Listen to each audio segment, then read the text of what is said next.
ഈശോ മിശിഹായിക്ക് സ്തുതിയായിരിക്കട്ടെ. കാരുണ്യ വഴി ശുശ്രൂഷയുടെ 13ാമത്തെ ദിവസത്തിലേക്ക് നമ്മൾ പ്രവേശിക്കുകയാണ്. ഈ ശുശ്രൂഷയോർത്ത് കർത്താവിന് നന്ദി പറഞ്ഞ് നമുക്ക് പ്രാർത്ഥിക്കാം.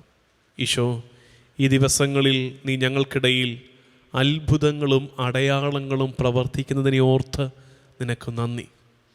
ഈശോ അത് നിശ്ചയമായും പ്രവർത്തിക്കും. ഞാൻ ഈയിടെ ഒരു സ്ഥലത്ത് പറയുകയായിരുന്നു, നമ്മൾ എന്തുകൊണ്ടാണെന്നറിയാമോ വചനത്തെ, പ്രാർത്ഥനയെ ഗൗരവത്തോടെ എടുക്കുമ്പോൾ നമുക്കിടയിൽ അത്ഭുതങ്ങൾ നടക്കുന്നത്?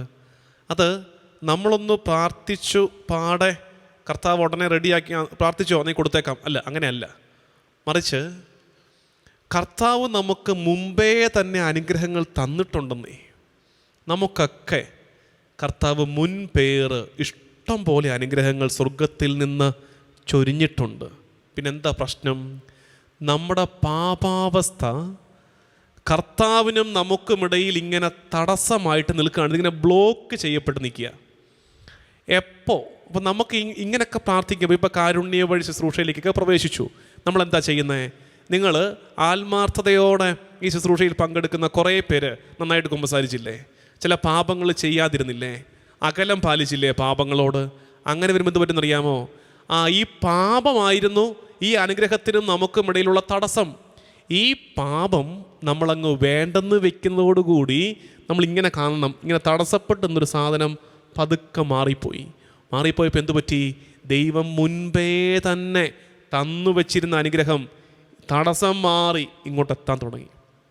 അതുകൊണ്ടാണ് പ്രാർത്ഥിക്കുമ്പോൾ, അല്ലെങ്കിൽ ഇങ്ങനെ കുറച്ച് കാലമൊക്കെ നമ്മളിങ്ങനെ ഒന്ന് സെപ്പറേറ്റ് ചെയ്ത് പാപത്തോട് അകലം പാലിച്ച് ഒരു നല്ല കുമ്പസാരമൊക്കെ നടത്തി പാപം ചെയ്യാതെ ഒക്കെ ഇരിക്കുമ്പോൾ പ്രാർത്ഥനകൾക്ക് ഉത്തരം കിട്ടുന്ന അനുഭവം, രോഗം മാറുന്ന അനുഭവം, ഇതൊരു അത്ഭുത രോഗശാന്തി എന്ന് വിശേഷിപ്പിക്കുന്നതിനേക്കാൾ നമ്മുടെ പാപം കാരണം തടസ്സപ്പെട്ട് നിന്ന അനുഗ്രഹം നമ്മളിലേക്ക് എത്തിയതാണെന്ന് മനസ്സിലാക്കുക.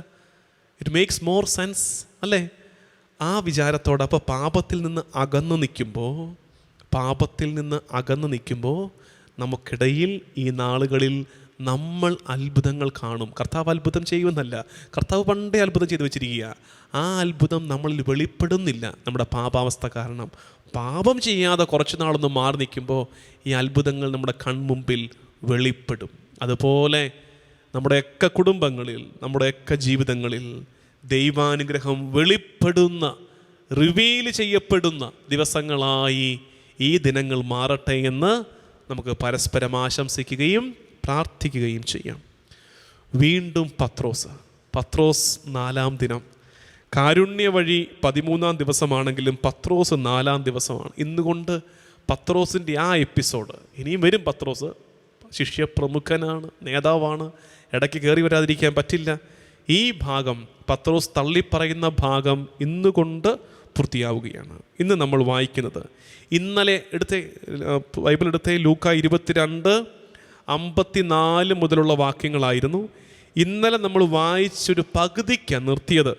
60-ാം വാക്യത്തിൻ്റെ പകുതി എത്തിയപ്പോൾ ഞാൻ പറഞ്ഞു ഇവിടം കൊണ്ട് നിർത്താം. അതെങ്ങനെയായിരുന്നു? പത്രോസ് പറഞ്ഞു, മനുഷ്യ, നീ പറയുന്നത് എന്താണെന്ന് എനിക്കറിഞ്ഞുകൂടാ, അവിടം കൊണ്ട് നിർത്താൻ പറഞ്ഞു. പിന്നെ അതിന് ശേഷമുള്ള ഭാഗം മുഴുവൻ നമ്മളിന്ന് വായിക്കുകയാണ്. അതിങ്ങനെയാണ്, ശ്രദ്ധിക്കുക, നിങ്ങളും കൂടെ വായിക്കുക. അവൻ ഇത് പറഞ്ഞുകൊണ്ടിരിക്കുമ്പോൾ തന്നെ കോഴി കൂവി. കർത്താവ് പത്രോസിൻ്റെ നേരെ തിരിഞ്ഞ് അവനെ നോക്കി. ഇന്ന് കോഴി കൂവുന്നതിന് മുമ്പ് 3 പ്രാവശ്യം നീ എന്നെ നിഷേധിക്കുമെന്ന് കർത്താവ് പറഞ്ഞ വചനം അപ്പോൾ പത്രോസ് ഓർമ്മിച്ചു. അവൻ പുറത്തുപോയി മനം നൊന്ത് കരഞ്ഞു. 3 നമുക്ക് ഇന്നത്തെ ചിന്തകളെ തിരിക്കാം. ഒന്നാമത്തത് കോഴി കൂവി. 2 ഈശോ പത്രോസിനെ നോക്കി. 3 പത്രോസ് പുറത്തു പോയി മനം നൊന്ത് കരഞ്ഞു. അതാണല്ലോ സംഭവിച്ചിരിക്കുന്നത്. ആ 3 ആ ഓർഡറിൽ തന്നെ നമുക്ക് ധ്യാനിക്കാം. ഒന്നാമത്തത് കോഴി കൂവി, 2ാമത്തത് ഈശോ പത്രോസിനെ നോക്കി, 3ാമത്തത് അവൻ പുറത്തു പോയി മനം നൊന്ത് കരഞ്ഞു. ഒന്നാമത്തെ കോഴി കൂവൽ. നമ്മുടെ പിള്ളേരുടെ ഭാഷയിൽ കോഴി അത്ര നല്ല വാക്കല്ല, അതിന് വേറെ അർത്ഥങ്ങളൊക്കെ നമ്മുടെ കുഞ്ഞുങ്ങൾ കൽപ്പിച്ചു കൊടുത്തിട്ടുണ്ട്. ഇതാ കോഴിയല്ല, സുവിശേഷത്തിലെ കോഴിയാണെന്ന് ഓർക്കണം. കോഴി കൂവി എന്ന് പറയുമ്പോൾ അതൊരു ഓർമ്മപ്പെടുത്തലാണ്. കാരണം ഉണ്ടല്ലോ, ചില അങ്ങനത്തെ സ്പാർക്ക് കിട്ടും നമ്മുടെയൊക്കെ ലൈഫിൽ എന്നറിയാം. ഇപ്പോൾ ഉദാഹരണത്തിന് പറയാം, ഇപ്പം ദൈവവിശ്വാസം കർത്താവൊക്കെ അവിടെ ഇരിക്കട്ടെ തൽക്കാലത്തേക്ക്. ഇപ്പോൾ കർത്താവിനെ കുറിച്ച് പെട്ടെന്ന് അങ്ങോട്ട് മനസ്സിലായില്ലെങ്കിൽ കൂടിയുണ്ടല്ലോ, നമ്മുടെ കുഞ്ഞുനാളിൽ നമ്മുടെ അപ്പനും അമ്മയും ചില കാര്യങ്ങളൊക്കെ പഠിപ്പിച്ചിട്ടുണ്ട്.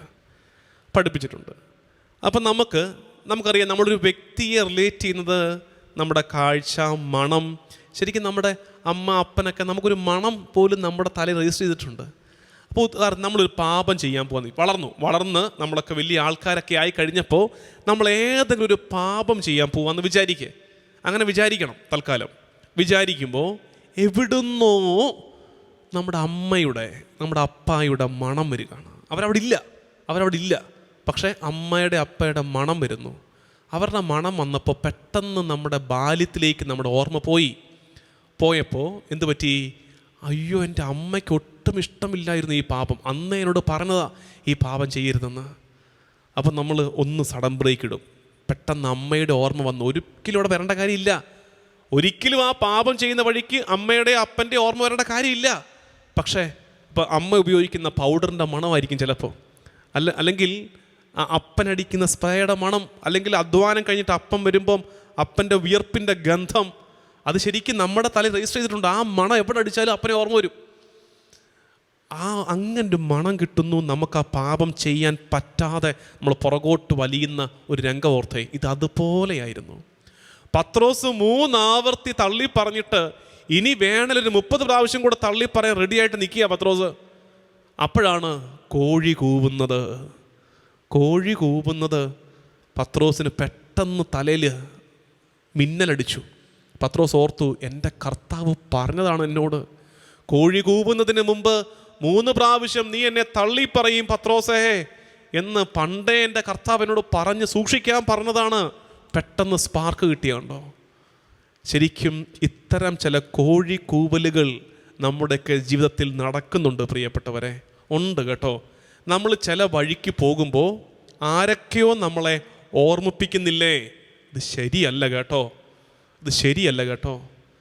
ചിലപ്പോൾ നമ്മൾ ഒരു വഴിക്ക് പോകുമ്പം ഒരു പാപ വഴിക്ക്, ഒരു ദുരുദ്ദേശത്തോടെ ഒരു തിന്മയുടെ വഴിക്ക് നടക്കുമ്പോൾ ആരൊക്കെയോ തടസ്സം നിൽക്കുന്നില്ലേ, വട്ടം നിൽക്കുന്നില്ലേ നമുക്ക്.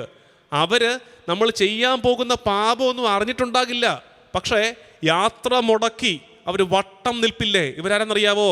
ദൈവം നമുക്ക് വേണ്ടി ഒരുക്കിയിരിക്കുന്ന കോഴിക്കൂവലുകളാണ്. ഇനി ഈ വഴിക്ക് പോകാതെ, ഇത് പാപമാണെന്ന് ഓർമ്മിപ്പിക്കുന്ന കോഴിക്കൂവലിൻ്റെ അനുഭവമാണ്.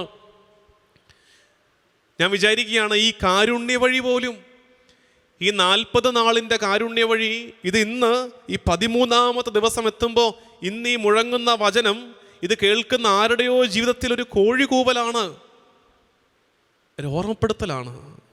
തിരിഞ്ഞു നടക്ക്, മതി, ഇത്രത്തോളം മതി എന്ന ഓർമ്മപ്പെടുത്തൽ. പക്ഷേ നമ്മുടെ ശൈലി എങ്ങനെയെന്നറിയാവോ? നമ്മൾ ചില പാപം ചെയ്യാൻ തുനിഞ്ഞിറങ്ങിയിട്ട് നമ്മുടെ മുമ്പിൽ വല്ല കോഴിയും വന്ന് പെട്ടാൽ നമ്മളതിൻ്റെ കഴുത്ത് ഞെരിച്ചിട്ട് ആ പാപം ചെയ്യാൻ പോവാണ്. അത് ഓർക്കണേ, കർത്താവ് നമ്മുടെ ആത്മാവിനെ പ്രതി ഒരുക്കി വെച്ചിരിക്കുന്നതാണ് ചില മനുഷ്യരെ. നമ്മുടെ ആത്മാവ് കളങ്കപ്പെട്ടു പോകാതിരിക്കാൻ വേണ്ടി കർത്താവ് ഒരുക്കി വെച്ച് ചില മനുഷ്യരെ ചെയ്യരുത്, പോകരുത് എന്ന്. ചില കോഴിക്കൂവലുകൾക്ക് കാതോർക്കണം. അതാരുമാകാം. നിങ്ങളുടെ വികാരി അച്ഛൻ ഞായറാഴ്ച പറയുന്ന പള്ളി പ്രസംഗത്തിൽ എവിടെയോ നമുക്കുള്ള കോഴിക്കൂവലുണ്ട്. നമ്മുടെ ജീവിത പങ്കാളി നമ്മളോട് ദിവസത്തിൻ്റെ പല നേരങ്ങളിൽ സ്നേഹിച്ചും വഴക്കിട്ടും പറയുന്ന വർത്തമാനങ്ങളിൽ എവിടെയോ നമുക്കുള്ള കോഴിക്കൂവലുണ്ട്. നമ്മുടെ കുഞ്ഞുങ്ങൾ തമാശയ്ക്ക് പറയുന്ന വെറും വാക്കുകളിൽ എവിടെയോ ദൈവം തമ്പുരാൻ, അപ്പൻ എങ്ങോട്ടാ പോകുന്നതെന്ന് ഒരു തിന്മയുടെ വഴിയിലേക്ക് നമ്മൾ വീട് വിട്ടിറങ്ങുമ്പോൾ നമ്മുടെ കുരുന്ന് പുറകിൽ നിന്ന് ചോദിക്കുകയാണ്, എങ്ങോട്ടാണ് പോകുന്നത് എന്ന് ചോദിക്കുമ്പോൾ ഒരു കള്ളം പറയാൻ നീ നിർബന്ധിതനാകുന്നുവെങ്കിൽ നീ ഓർക്കണേ, ആ കൊച്ച് കർത്താവ് നിന്റെ വീട്ടുപടിക്കൽ നിനക്ക് വേണ്ടി ഒരുക്കി വെച്ച കോഴിക്കൂവലിൻ്റെ സ്വരമാണ് ആ കൊച്ച്. കോഴിക്കൂവലുകളെ നിഷേധിക്കരുത് എന്നോർക്കണേ. അടുത്തത്, ഈശോ പത്രോസിനെ നോക്കി. നമ്മൾ സുവിശേഷത്തിൽ വായിക്കുന്നത് ഈശോ പത്രോസിനെ നോക്കി എന്നുള്ളതാണ്. പക്ഷെ ഈശോ മാത്രമല്ല പത്രോസിനെ നോക്കിയത്, ഈശോ മാത്രമല്ല നോക്കിയത്, മറ്റാരു കൂടെ നോക്കി? പത്രോസ് കൂടെ നോക്കി. ഈശോ മാത്രം നോക്കിയാൽ പത്രോസ് അങ്ങനെ കാണാനാ? പത്രോസ് തിരിച്ച് ഈശോയെ നോക്കിയിട്ടുണ്ട്. അതുകൊണ്ട് അവരുടെ കണ്ണ് തമ്മിൽ ഉടക്കിയിട്ടുണ്ട്. കർത്താവിൻ്റെ കണ്ണിൻ്റെ പ്രത്യേകത അത് കൊളുത്തി വലിക്കുന്ന കണ്ണാണ്. അതായത് ഒരു വട്ടം പാപത്തിൻ്റെ ഏത് മൂലയെ പോയി ഒളിച്ചിരിക്കുകയാണെങ്കിൽ, നമ്മൾ അങ്ങനെ ഉണ്ടല്ലോ, നമ്മൾ ഈ ക്ലാസ്സിലൊക്കെ ഇരിക്കുമ്പോൾ ഞാനൊക്കെ ചെയ്തിട്ടുണ്ട്, നമ്മുടെ മുമ്പിൽ നമ്മളെക്കാൾ സൈസ് ഉള്ളവനുണ്ടെന്ന് ഉറപ്പ് വരുത്തും. അങ്ങനെയാകുമ്പോൾ അവൻ്റെ പുറകിൽ അങ്ങ് ഒളിച്ചിരിക്കാം. ടീച്ചർ അത്ര പെട്ടെന്നൊന്നും നമ്മളെ കണ്ടുപിടിക്കത്തില്ല. പക്ഷേ ഞാൻ നേരത്തെ തൊട്ടേ അല്പം വലിപ്പമുള്ള ശരീരമുണ്ട്, എവിടെ പോയി പാത്തിരുന്നാൽ ടീച്ചർ കണ്ടുപിടിക്കുമായിരുന്നു. അപ്പം നമ്മളിങ്ങനെ പാത്തിരിക്കുകയാണ്. കർത്താവിൻ്റെ കൺവെട്ടം എത്താത്തിടത്ത ഏതോ സുരക്ഷിത ഇടങ്ങളിൽ നമ്മൾ പോയി പാത്തിരിക്കുകയാണ്. എന്നിട്ട് ഈ ടീച്ചർമാർ ക്ലാസ്സിൽ റിവിഷൻ നടത്തുമല്ലോ, ചിലപ്പോൾ ചോദ്യങ്ങളൊക്കെ ചോദിക്കും, ക്ലോസ് യുവർ ടെക്സ്റ്റ് ബുക്സ് എന്ന് പറഞ്ഞിട്ട് ചോദ്യം തുടങ്ങും. നമ്മളെന്താ ചെയ്യുന്നറിയാവോ? നമ്മൾ ജന്മം ചെയ്ത ടീച്ചറിൻ്റെ കണ്ണിലോട്ട് നോക്കത്തില്ല, നമ്മൾ ജന്മം ചെയ്ത ടീച്ചറിൻ്റെ മുഖത്തോട്ട് നോക്കത്തില്ല. ഇത് അങ്ങോട്ടും ഇങ്ങോട്ടും ഒക്കെ നോക്കി ഇങ്ങനെ ഇരിക്കും. ഈ ഫാൻ എന്താ ഇങ്ങനെ കറങ്ങുന്നത്, ഈ ജനലെന്താ ഇങ്ങനെ തുറന്നിട്ടിരിക്കുന്നത്, പുറത്ത് ഏതൊക്കെ വണ്ടിയാണ് പോകുന്നത്. കാരണം എങ്ങാനും ടീച്ചറിൻ്റെ കണ്ണിലോട്ട് നോക്കിയാൽ ടീച്ചർ പറയും, you stand up, you stand up. അതുപോലെയാണ് നമ്മൾ കർത്താവുമായിട്ട് സാറ്റ് കളിക്കുകയാണ്. നമുക്കറിയാം നമ്മൾ അത്ര വെടിപ്പല്ല, ഇപ്പോൾ നമ്മൾ അത്ര ശരിയായ ഇടങ്ങളിലല്ല നിൽക്കുന്നത്, ശരിയായ കാര്യങ്ങളല്ല ചെയ്യുന്നത്. അതുകൊണ്ട് നമ്മൾ എന്താ ചെയ്യുന്നത്? ആ ക്ലാസ്സിലെ ഉഴപ്പൻ പയ്യനെ പോലെ കർത്താവിന് കണ്ണു കൊടുക്കാതെ നമ്മൾ വെട്ടിച്ച് കളിക്കുകയാണ്. ഒരു വട്ടം കർത്താവിൻ്റെ കണ്ണിലേക്ക് നോക്കാവോ? ഒരൊറ്റ വട്ടം കർത്താവിൻ്റെ കണ്ണിലേക്ക് നോക്കിയാൽ അവൻ തിരിച്ചു പിടിക്കും. നമ്മളെ കൊളുത്തി വലിക്കുന്ന കണ്ണാണ് കർത്താവിൻ്റെ കണ്ണ്. ഒരു വട്ടം ആത്മാർത്ഥതയോടെ കർത്താവിലേക്ക് നോക്കിയാൽ അവൻ നമ്മളെ തിരിച്ചു പിടിക്കും. എത്ര ദൂരേക്ക് പോയി എന്നുള്ളത് കർത്താവിൻ്റെ വിഷയമല്ല. ധൂർത്തപുത്രൻ്റെ കഥയിലെ അപ്പനെ ഓർത്തേ, നീ എന്ത് പാപം ചെയ്തിട്ടാണ് പോയത്? നീ പോയിടത്ത് നീ എന്താണ് ചെയ്തത്? നീ എന്തിനാണ് പോയത്? I just don't care. നീ തിരിച്ചു വന്നല്ലോ, നീ എന്നെ ഒന്ന് നോക്കിയല്ലോ, നീ വീടൊന്നോർത്തല്ലോ, മതി. ഒരൊറ്റ കാരണം കൊണ്ട്. ശരിക്കും നമ്മൾ ഈ ലൂക്കായുടെ സുവിശേഷം 15-ാം അധ്യായം വായിക്കണേ. ലൂക്കായുടെ സുവിശേഷം 15-ാം അധ്യായത്തിൽ ഈ നാടകത്തിന് പ്രാക്ടീസ് ചെയ്യുന്നത് പോലെ ഈ ധൂർത്തപുത്രൻ നേരത്തെ ഇരുന്ന് പ്രാക്ടീസ് ചെയ്യുന്നുണ്ട്. ഞാൻ എൻ്റെ വീട്ടിൽ ചെല്ലും, വീട്ടിൽ ചെന്ന് അപ്പനോട് പറയും. എന്തു പറയും? പിതാവേ, അങ്ങേക്കെതിരായും സ്വർഗത്തിനെതിരായി ഞാൻ പാപം ചെയ്തു പോയി. കൊള്ളാം. അടുത്ത ഡയലോഗ്, അങ്ങയുടെ പുത്രനെന്ന് വിളിക്കപ്പെടാൻ ഞാൻ ഇനി യോഗ്യനല്ല. മൂന്നാമത്തെ ഡയലോഗ്, അങ്ങയുടെ ദാസനായിട്ടെങ്കിലും എന്നെ സ്വീകരിച്ചാൽ മതിയേ. ഈ ഡയലോഗൊക്കെ കാണാപ്പാടം പഠിച്ചിട്ടാണ് ഇവൻ നേരെ വന്ന് നിൽക്കുന്നത്. പ്രോംപ്റ്റ് ചെയ്യാൻ ആരും വേണ്ട, എല്ലാം സെറ്റാണ്. അവൻ നേരെ പറയാൻ തുടങ്ങി, പിതാവേ, അങ്ങേക്കെതിരായും സ്വർഗത്തിനെതിരായി ഞാൻ പാപം ചെയ്തു പോയി. ഫൈൻ, ആ ഡയലോഗ് വിജയിച്ചു. സെക്കൻഡ് ഡയലോഗ്, അങ്ങയുടെ പുത്രനെന്ന് വിളിക്കപ്പെടാൻ ഞാൻ ഇനി യോഗ്യനല്ല, അതും വിജയിച്ചു. മൂന്നാമത്തെ ഡയലോഗ് പ്രിപ്പയർഡാണ്, അങ്ങയുടെ ദാസനായിട്ടെങ്കിലും എന്നെ പരിഗണിച്ചാൽ മതിയേ. ഈ പിതാവുണ്ടല്ലോ, ആ മൂന്നാമത്തെ ഡയലോഗ് അവനെ പറയിപ്പിക്കാൻ പോലും സമ്മതിച്ചില്ല. അതിനു മുമ്പേ ചേർത്ത് പിടിച്ചു. പ്രിയമുള്ളവരെ, എത്ര പാപം ചെയ്യുന്നുള്ളത് ഓർത്ത് സങ്കടപ്പെടാതെ, ഒരുപാട് ദൂരെ പോയെന്നോർത്ത് സങ്കടപ്പെടാം. ചിലർക്ക് അതാണ് പ്രശ്നം. അച്ചോ, അങ്ങനെ തിരിച്ചു വരാൻ പറ്റാത്ത വിധം ദൂരേക്ക് പോയി അച്ഛാ. പണ്ടായിരുന്നെങ്കിൽ പിന്നെ എനിക്കൊരു നന്നാകാനുള്ള സാധ്യതയൊക്കെ ഉണ്ട്. ഒരുപാട് പാപമായി അച്ഛാ, ഒരുപാട് ആവർത്തി പറയാൻ കൊള്ളാത്ത കെട്ട പാപങ്ങളൊക്കെ എൻ്റെ ജീവിതത്തിൽ ഞാൻ അടിമയായി കഴിഞ്ഞു. എനിക്ക് പറ്റില്ല ഇനി അതിൻ്റെ പുറത്തേക്ക് വരാൻ. ആര് പറഞ്ഞു? കർത്താവിൻ്റെ കണ്ണുണ്ടല്ലോ, ആ നോട്ടം കഴുകി കുളിപ്പിച്ചെടുക്കുന്ന നോട്ടമാണ്. നമ്മുടെ പാപം എത്ര കടുംചുമപ്പാണെങ്കിലും അതിനെ വിമലീകരിച്ച് നമ്മളെ പുത്തനാക്കുന്ന കർത്താവിൻ്റെ നോട്ടമുണ്ട്. കരുണയുടെ നോട്ടം.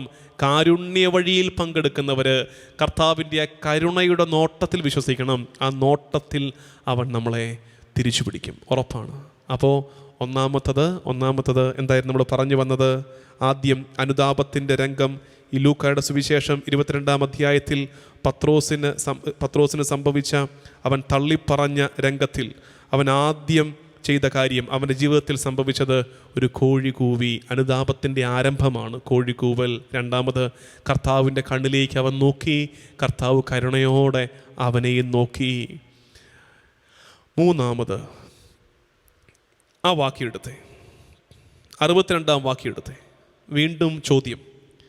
ഇന്നലെ ഒരു ചോദ്യം കഴിഞ്ഞതാണ്, ഇന്ന് അടുത്ത ചോദ്യം വരികയാണ്. 62-ാമത്തെ വാക്യം. 4 വാക്കേ ഉള്ളൂ. ശ്രദ്ധിച്ചേ. അവൻ പുറത്തു പോയി മനം നൊന്ത് കരഞ്ഞു. ഇതിനകത്ത് ഏത് വാക്കിനാണ് സ്ട്രെസ് കൊടുക്കേണ്ടത്? ഓരോ വീട്ടിലും വേഗം പറഞ്ഞു, അങ്ങോട്ടും ഇങ്ങോട്ടും. എല്ലാ ദിവസവും ഇങ്ങനെയൊക്കെ പറയുമ്പോൾ നിങ്ങൾക്കൊരു ചിരിയും തമാശയൊക്കെ വരും. സാരമില്ല, എന്നാലും പറ. വചനമല്ലേ നമ്മൾ പറഞ്ഞും പഠിച്ചും പോകുന്നത്. അവൻ പുറത്തു പോയി മനം നൊന്ത് കരഞ്ഞു. ഇതിനകത്ത് ഏത് വാക്കിനാണ് സ്ട്രെസ്? ഏത് വാക്കിനാണ് കൂടുതൽ സ്ട്രെസ് കൊടുക്കേണ്ടത്? ഉത്തരം, ചിലർ പറയാൻ സാധ്യതയുള്ളത് മനം നൊന്തു എന്നതാണ്, ചിലർ പറയുന്നത് കരഞ്ഞു എന്നുള്ളതാണ്. നോ, ഏറ്റവും പ്രധാനപ്പെട്ട വാക്ക് അവൻ പുറത്തു പോയി എന്നതാണ്. നമ്മളുമൊക്കെ ഇടയ്ക്കിടയ്ക്ക് കരയുന്നുണ്ടെന്നേ. ഒരു നല്ല ധ്യാനം കൂടുമ്പോൾ, ഒരു നല്ല ആരാധന കൂടുമ്പോൾ നമ്മുടെ കണ്ണിൽ നിന്നും കണ്ണീരൊഴുകുന്നില്ലേ? ഒരു നല്ല കുമ്പസാര നേരത്ത് നമ്മുടെ കണ്ണിൽ നിന്നും കണ്ണീരൊഴുകുന്നില്ലേ? പക്ഷെ നമ്മൾ ചെയ്യാതെ പോകുന്നത് ഏതാ? നമ്മൾ ചെയ്യാതെ പോകുന്നത് പുറത്തു പോകുന്നില്ല. എവിടെ നിന്ന് പുറത്തേക്ക് പോകുന്നില്ല? നമ്മളെ പാപം ചെയ്യാൻ ഇടയാക്കിയ ആ സാഹചര്യം വിട്ട് പുറത്തു പോകുന്നില്ല. ആ പുറത്തു പോയിടത്താണ് പത്രോസിൻ്റെ അനുതാപം പൂർണ്ണമായത്, കംപ്ലീറ്റ് ആയത്. അതുകൊണ്ട് പാപത്തിൻ്റെ ഇടത്ത് നിന്ന്, പാപം നമ്മളെ കൊണ്ട് ചെയ്യിപ്പിച്ച ആ സ്പേസ് ഉണ്ടല്ലോ, ആ സ്പേസിൽ നിന്ന് പുറത്തു പോകാതെ നമ്മൾ നടത്തുന്ന അനുതാപങ്ങളൊക്കെ വൃഥാവിലാണ്, എല്ലാം വെറുതെയാണ്. കാരണം എന്താ?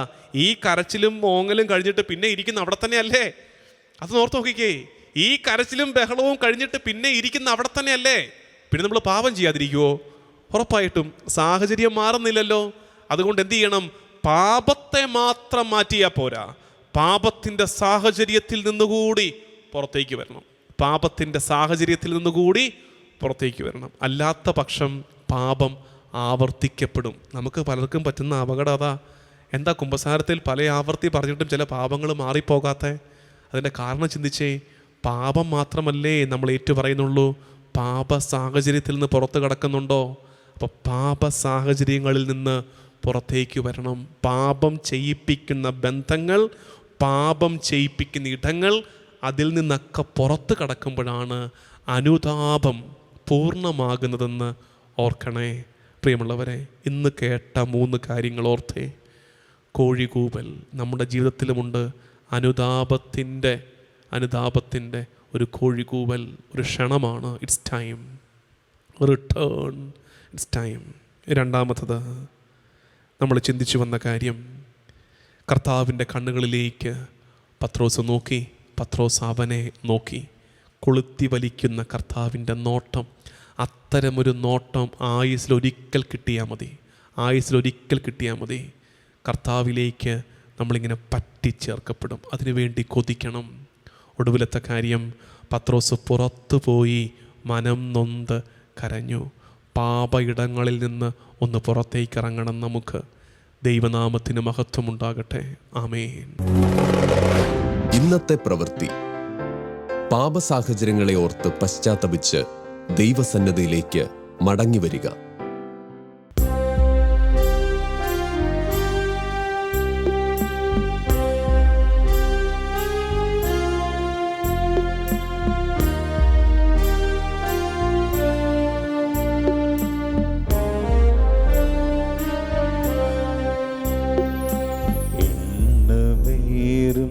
പാപത്താൽ ഭാരമേറും ജീവിതം, എണ്ണവറ്റിയ വിളക്കുമായി നീങ്ങിടുന്ന ജീവിതം, വീണുടഞ്ഞ മൺ പാത്രമാണു ഞാൻ നാഥ,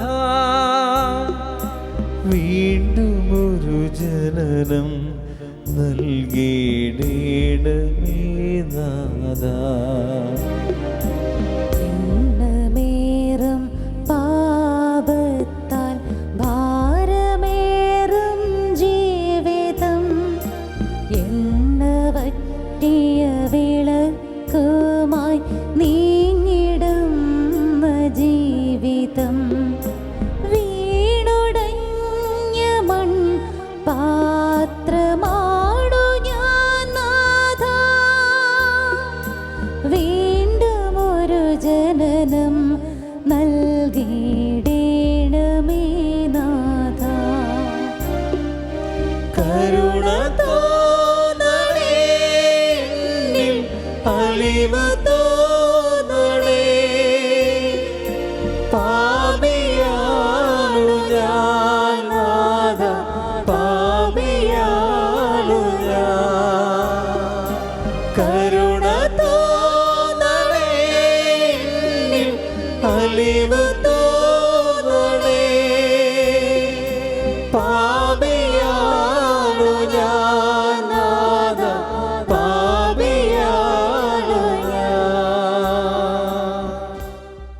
ഈശോയെ, എല്ലാ അകൃത്യങ്ങളിൽ നിന്നും ഞങ്ങളെ വീണ്ടെടുക്കുന്ന ഞങ്ങളുടെ വീണ്ടെടുപ്പുകാരാ, നിനക്ക് ആരാധന. ഈശോയെ, കഴിഞ്ഞ 4 ദിവസങ്ങളായി ഞങ്ങൾ ധ്യാനിച്ചു കൊണ്ടിരുന്നത് പത്രോസ് നിന്നെ തള്ളിപ്പറയുന്ന രംഗമാണ്.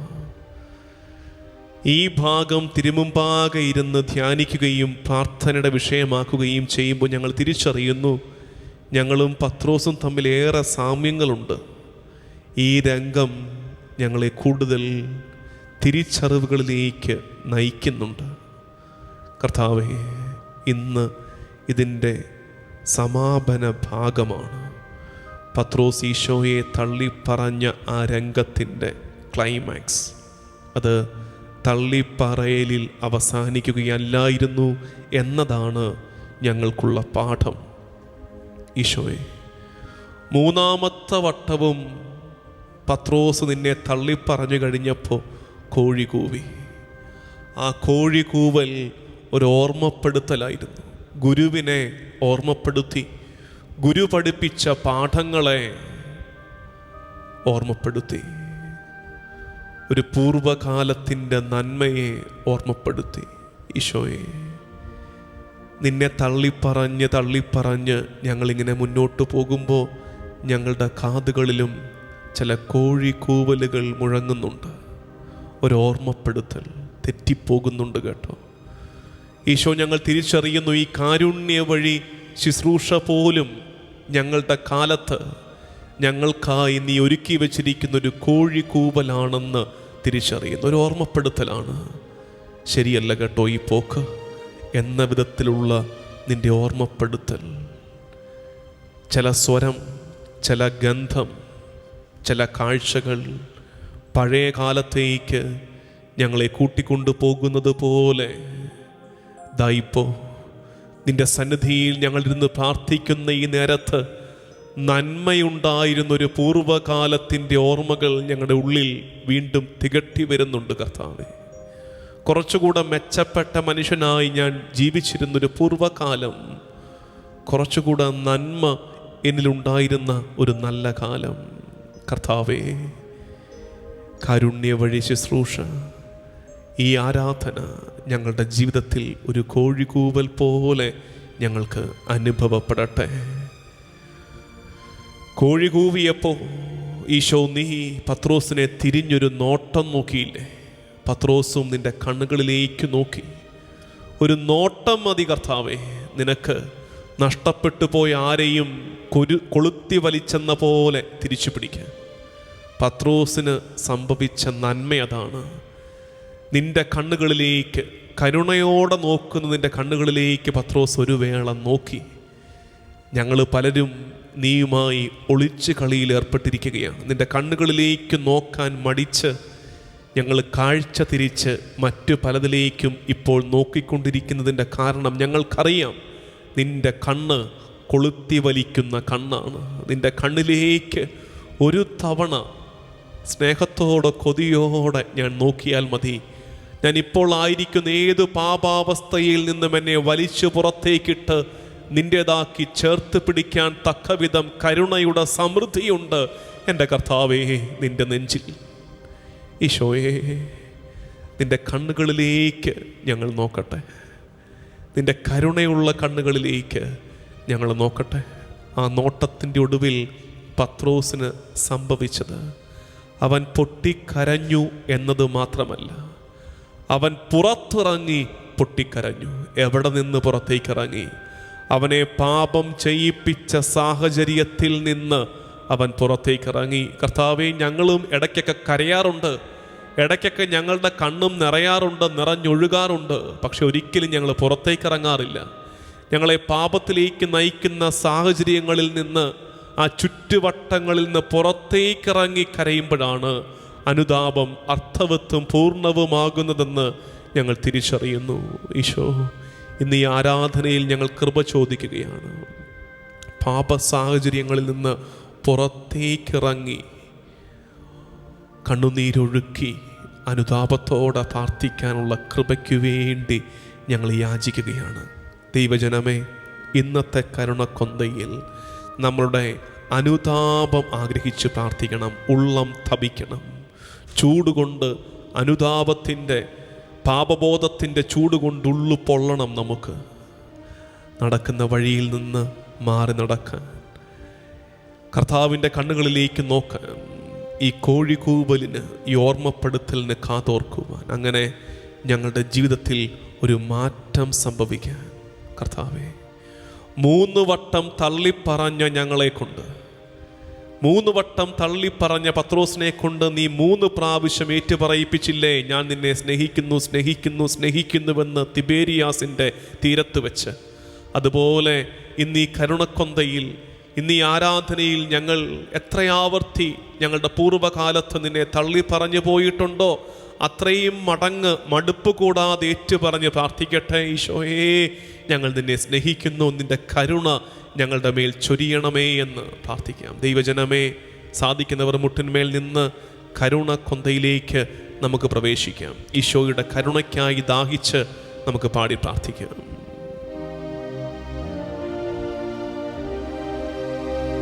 പത്തിരട്ടി സ്നേഹമോടെ തിരിച്ചു വന്നിടാം, വീണ്ടും എന്നെ വഹിക്കണേ നിൻ വിരിച്ച ചിറകുകളിൽ. കരുണ തോന്നണേ, അലിവ് തോന്നണേ, പാപിയാണു ഞാൻ നാഥ, പാപിയാണു ഞാൻ. കരുണ തോന്നണേ, അലിവ് തോന്നണേ, പാപിയാണു ഞാൻ നാഥ, പാപിയാണു ഞാൻ.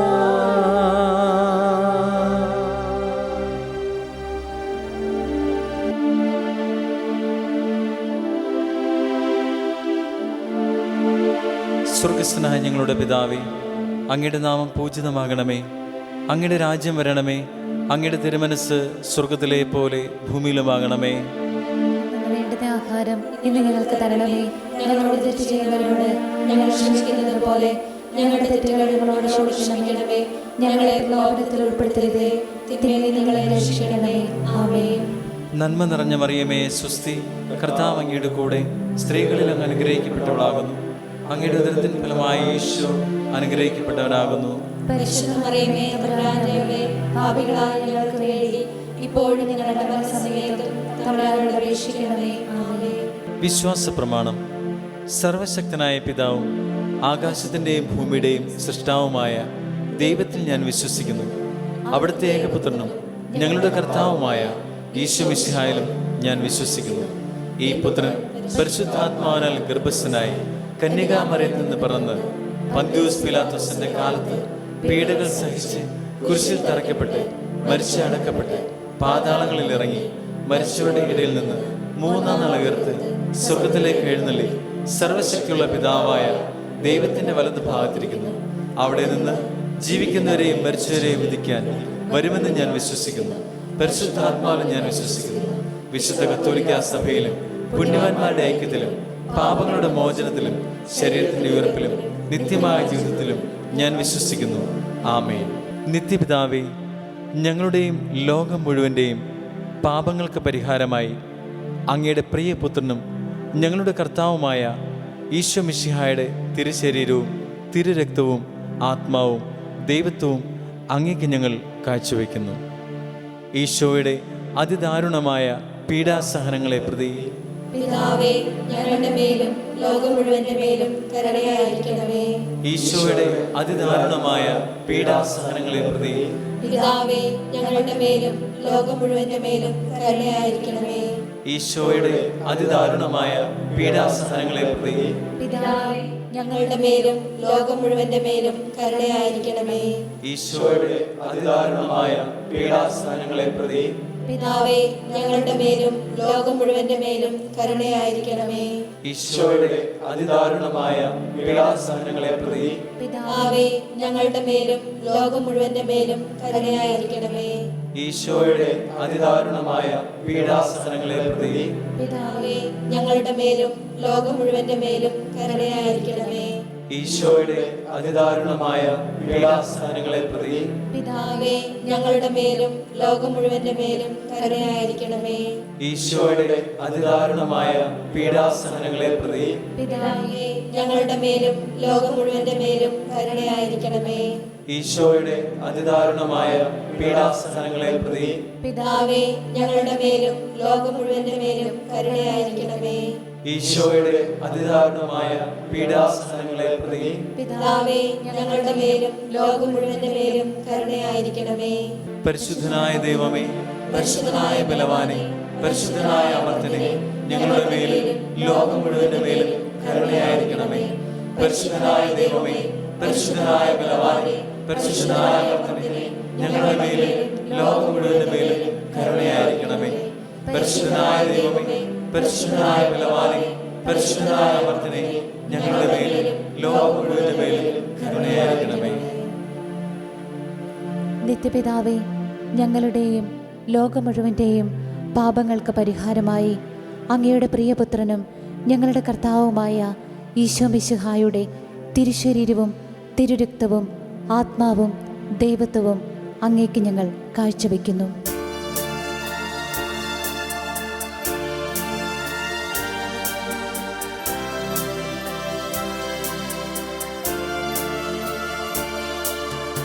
ഈശോയുടെ അതിദാരുണമാം പീഡാസഹനങ്ങളെ ഓർത്തിന്നും പിതാവേ, ഞങ്ങളുടെ മേൽ ലോകം മുഴുവന്റെ മേൽ കരുണയുണ്ടാകേണമേ.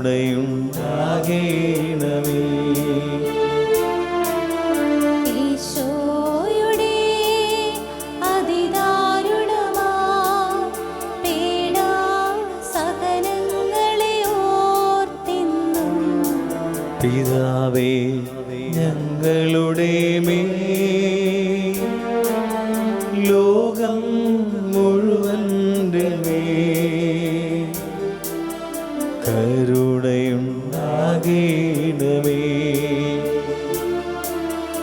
ഈശോയുടെ അതിദാരുണമാം പീഡാസഹനങ്ങളെ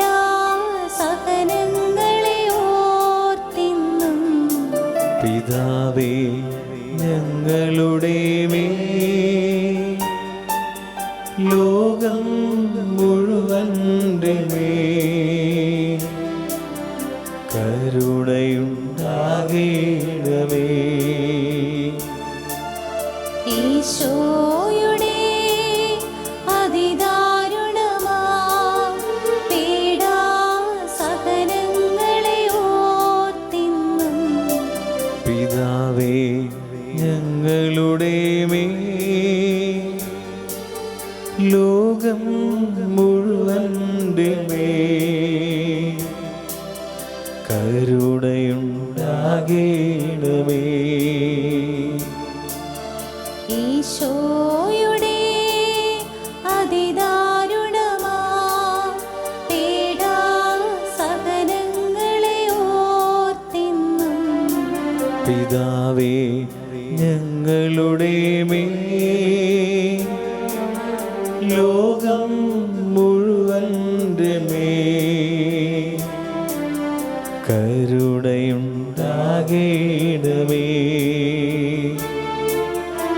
ഈശോയുടെ അതിദാരുണമാം പീഡാസഹനങ്ങളെ ഓർത്തിന്നും പിതാവേ, ഞങ്ങളുടെ മേൽ ലോകം മുഴുവന്റെ മേൽ കരുണയുണ്ടാകേണമേ. ഈശോയുടെ അതിദാരുണമാം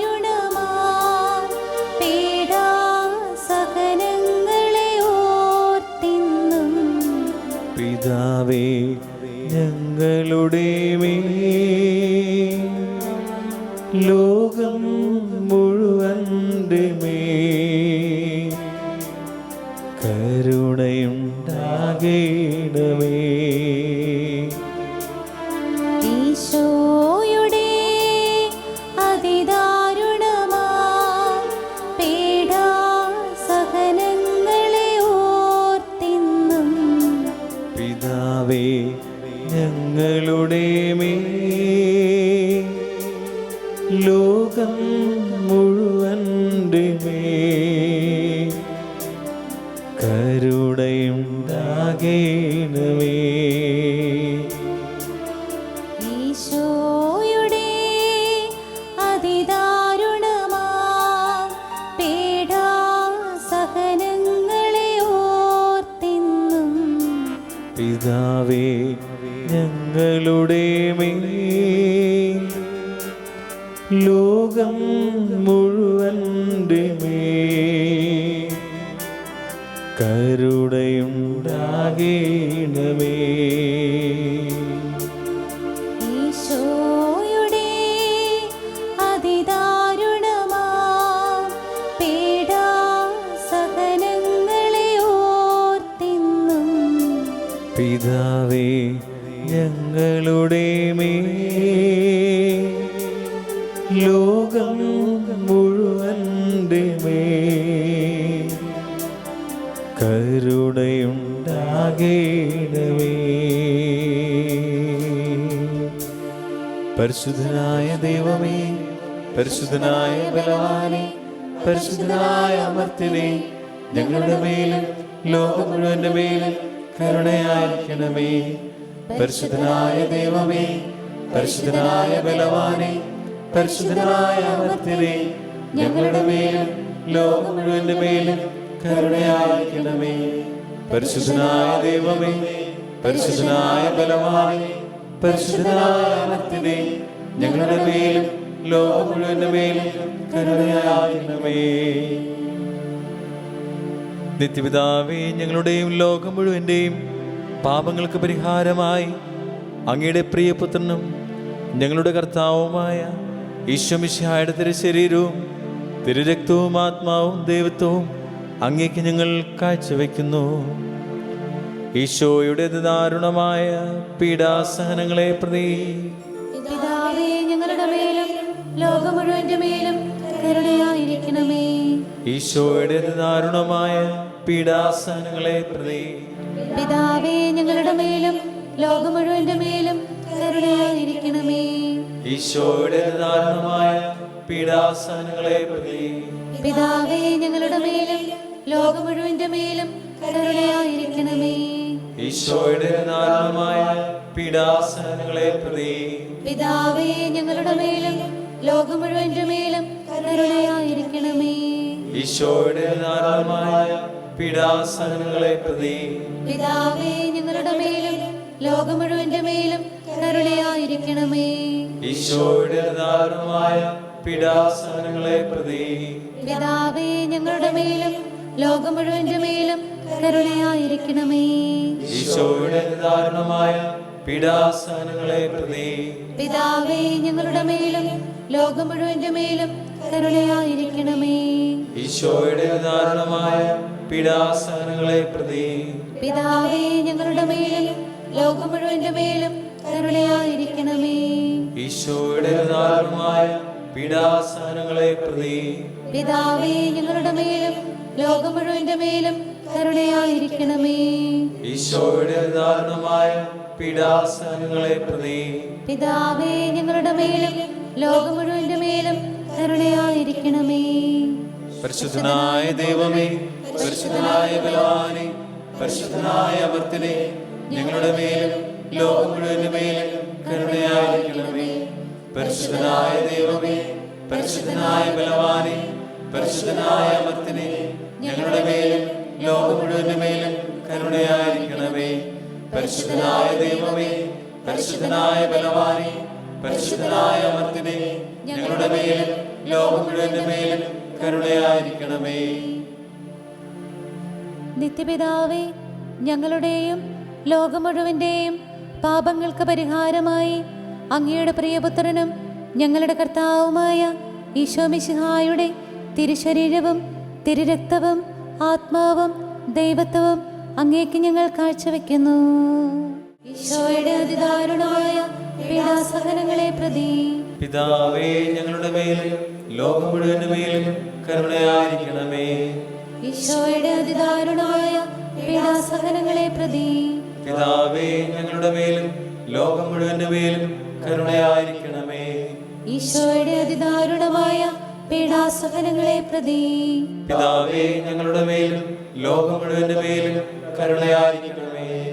ഈശോയുടെ അതിദാരുണമായ പീഡാസഹനങ്ങളെ പ്രതി പിതാവേ, ഞങ്ങളുടെ മേലും ലോകം മുഴുവന്റെ മേലും കരുണയായിരിക്കണമേ.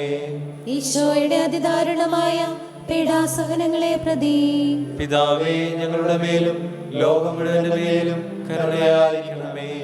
ഈശോയുടെ അതിദാരുണമായ പീഡാസഹനങ്ങളെ പ്രതി പിതാവേ, ഞങ്ങളുടെ മേലും ലോകം മുഴുവന്റെ മേലും കരുണയായിരിക്കണമേ. ഈശോയുടെ അതിദാരുണമായ പീഡാസഹനങ്ങളെ പ്രതി പിതാവേ, ഞങ്ങളുടെ മേലും ലോകം മുഴുവന്റെ മേലും കരുണയായിരിക്കണമേ. ഈശോയുടെ അതിദാരുണമായ പീഡാസഹനങ്ങളെ പ്രതി പിതാവേ, ഞങ്ങളുടെ മേലും ലോകം മുഴുവന്റെ മേലും കരുണയായിരിക്കണമേ. ഈശോയുടെ അതിദാരുണമായ പീഡാസഹനങ്ങളെ പ്രതി പിതാവേ, ഞങ്ങളുടെ മേലും ലോകം മുഴുവന്റെ മേലും കരുണയായിരിക്കണമേ. ഈശോയുടെ അതിദാരുണമായ പീഡാസഹനങ്ങളെ പ്രതി പിതാവേ, ഞങ്ങളുടെ മേലും ലോകം മുഴുവന്റെ മേലും കരുണയായിരിക്കണമേ.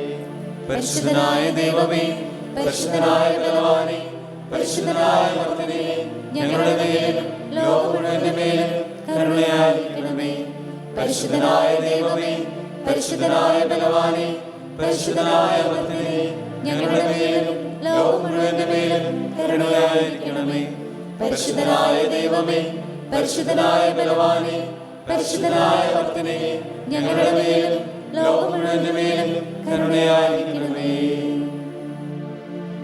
നിത്യപിതാവേ, ഞങ്ങളുടെയും ലോകം മുഴുവൻ്റെയും പാപങ്ങൾക്ക് പരിഹാരമായി അങ്ങയുടെ പ്രിയപുത്രനും ഞങ്ങളുടെ കർത്താവുമായ ഈശോ മിശിഹായുടെ തിരുശരീരവും തിരുരക്തവും ആത്മാവും ദൈവത്വവും അങ്ങേക്ക് ഞങ്ങൾ കാഴ്ചവെക്കുന്നു.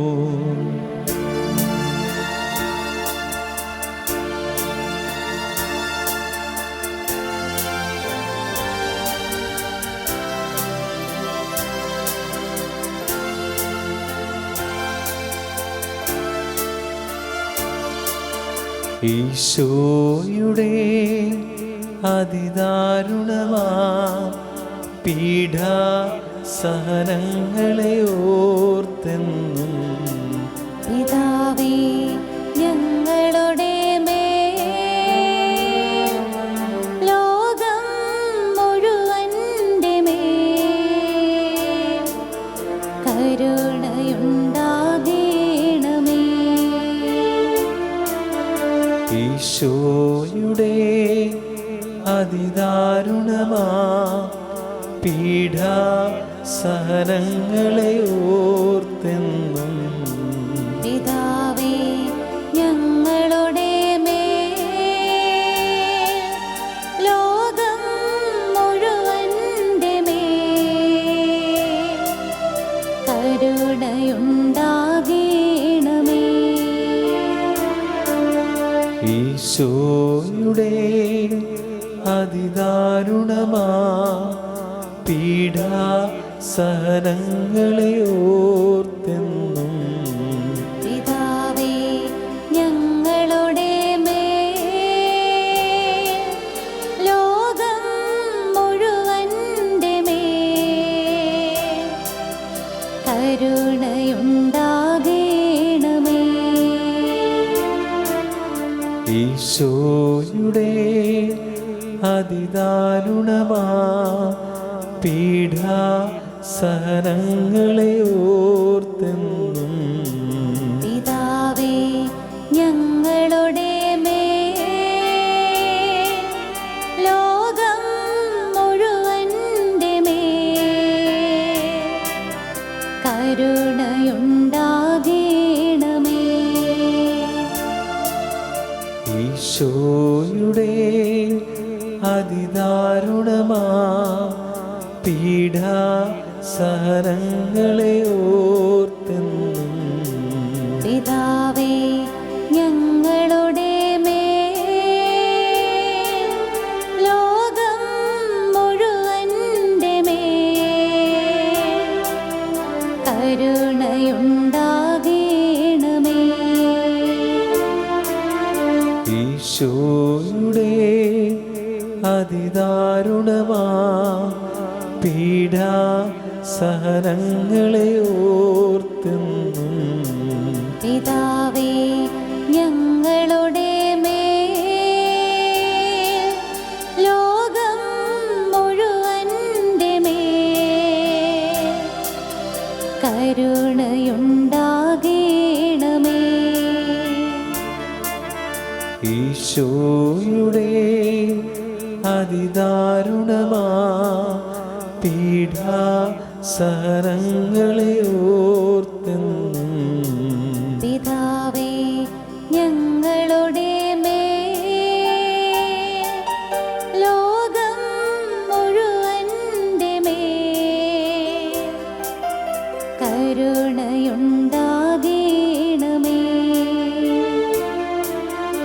ഈശോയുടെ അതിദാരുണമാ പീഡാ സഹനങ്ങളെ ഓർത്തെന്നും പിതാവേ ഞങ്ങളുടെ മേൽ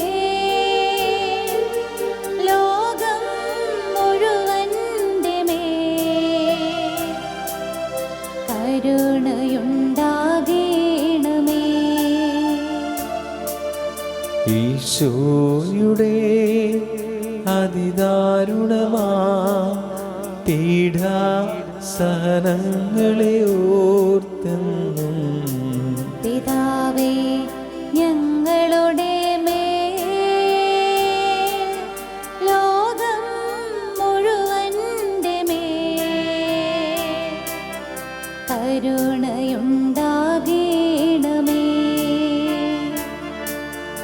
ഈശോയുടെ അതിദാരുണമാ പീഡാ സഹനങ്ങളെ ഓർത്തെന്നും പിതാവേ ഞങ്ങളുടെ മേൽ ലോകം മുഴുവന്റെ മേൽ കരുണയുണ്ടാകണമേ. പരിശുദ്ധനായ ദൈവമേ, പരിശുദ്ധനായ ബലവാനേ, പരിശുദ്ധനായ അമർത്യനേ, ഞങ്ങളുടെ മേലും ലോകം മുഴുവന്റെ മേലും കരുണയായിരിക്കണമേ. പരിശുദ്ധനായ ദൈവമേ, പരിശുദ്ധനായ ബലവാനേ, പരിശുദ്ധനായ അമർത്യനേ, ഞങ്ങളുടെ മേലും ലോകം മുഴുവന്റെ മേലും കരുണയായിരിക്കണമേ. പരിശുദ്ധനായ ദൈവമേ, പരിശുദ്ധനായ ബലവാനേ, പരിശുദ്ധനായ അമർത്യനേ, ഞങ്ങളുടെ മേലും ലോകം മുഴുവന്റെ മേലും കരുണയായിരിക്കണമേ. ഇന്ന് ഈ ആരാധനയുടെ സമാപനത്തിൽ ഈശോയുടെ ആശീർവാദം സ്വീകരിക്കാൻ ഒരുങ്ങുമ്പോൾ നമ്മളോട് ഈശോ പറയുന്നത്, പത്രോസിനെ ആ നോട്ടം കൊണ്ട് പാപ ഇടത്തിൽ നിന്ന് പുറത്തേക്ക് കൊണ്ടുവന്ന കർത്താവ് നമ്മളോട് പറയുന്നത് യെശയ്യാ 52:2, ബന്ധനസ്ഥയായ ജെറുസലേമേ പൊടിയിൽ നിന്ന് തട്ടിക്കുടഞ്ഞ് എഴുന്നേക്ക്, ബന്ധനസ്ഥയായ സിയോൻ പുത്രി നിന്റെ കഴുത്തിലെ ചരടുകൾ പൊട്ടിക്ക്. നമ്മളെ പാപത്തിൻ്റെ ബന്ധനത്തിലാക്കിയിരിക്കുന്ന പാപക്കെട്ടുകളെ പൊട്ടിക്ക്. നമ്മൾ ഉരുണ്ടുമറിയുന്ന പൂഴിയിൽ നിന്ന്, പാപത്തിൻ്റെ പൊടിയിൽ നിന്ന് തട്ടിക്കുടഞ്ഞ് എഴുന്നേക്ക്.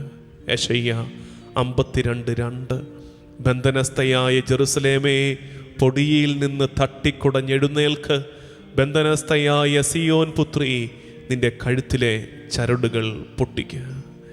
അതിനുള്ള ശക്തിക്കായി ആഗ്രഹിച്ച് ഈശോയുടെ ആശീർവാദം നമുക്ക് സ്വീകരിക്കാം.